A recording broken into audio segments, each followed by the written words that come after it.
Bizlə danışan Qoturdaq Tibb Universitetinin Burun Çəpəri Əyriliğini Fakültəsinin mezunu uzman Qılman Hoca Buradaş Qoyanidir. Ne olub qardaş? Təzədən deyim, eşitmədin. Sən başıma dönüm, mən bu sözləri güclə deyirəm, güclə yadımda saxlayıram. Qoturdağı bil. Sən dərdüydü, ne olub? Bu anın ölsün, at onun ürəyə gedir. Nöhün qardaş, nöhün. Hə, qonşu ilə dava eləyib, ürəyə gedib. Qulaq as, çarəsini mən sənə deyim. O kimlə ki dava eləyib, həmin adamı tutturun, kişi düzələcək.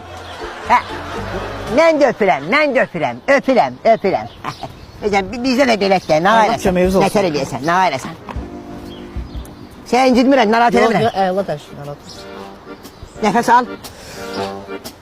Bırak. Bir yedam.